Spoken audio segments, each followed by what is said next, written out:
যত মানুষ আপনার সাথে চলতে লেগে আপনার সাথে অন্যায় করেছে আপনি সবকে মাফ করে দেন। এটা আল্লাহর আদেশ।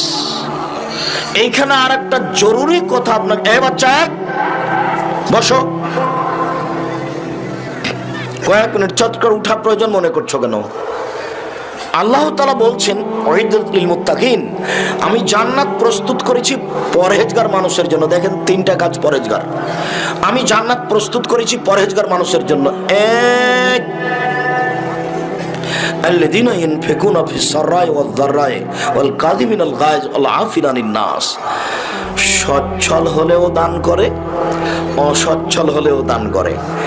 টাকা বেশি থাকলে বেশি করে, টাকা কম থাকলে কম করে। এই লোকের জন্য আমি জান্নাত প্রস্তুত করেছি। দুই, আল কাযিমিনাল গায়জ, রাগকে থামাতে পারে।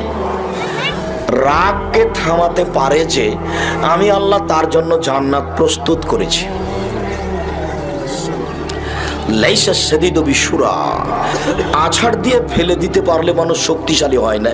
আল্লাযী ইয়ামলিকু নাফসু ইনদাল গাযাবে, রাগের সময় যে নিজেকে ধরে রাখতে পারে, গালিগালাজ করে না, কিছু সিদ্ধান্ত নিয়ে ফেলে না, এই হলো শক্তিশালী। সবচেয়ে শক্তিশালী কে? সবচেয়ে শক্তিশালী ওই যে রাগকে ধরে রাখতে পারে। তিন, ওয়াল আফিনা আনিন নাস, যে মানুষকে মাফ করতে পারে।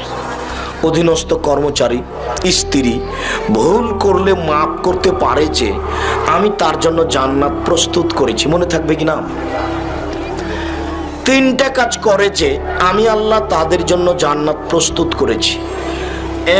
এক, ধনী গরিব যে অবস্থায় হোক দান করতে পারে। দুই, রাগকে থামাতে পারে।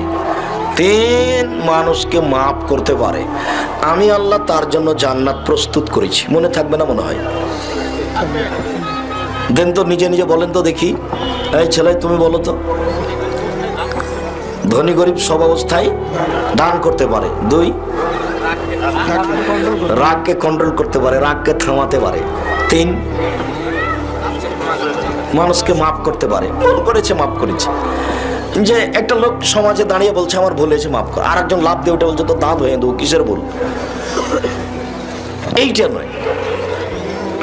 আমি তো অনেক ছেলে লালন পালন করি, ছেলে মেয়ে লালন পালন করি। ছেলেরা যখন ওইখানে দাঁড়িয়ে বলে ওস্তাজি ভুল হয়েছে, তখন আচ্ছা ঠিক আছে দেখি তো পরে কি করছো, এই ভুলটা আমি দেখি তোমার। ওই আমাকে পাশে আসা লাগে না, ওইখানে থাকলাম বলে আচ্ছা ঠিক আছে দেখি এরপরে তুমি কি করে। এটা তো তুমি নিজে বললে আমার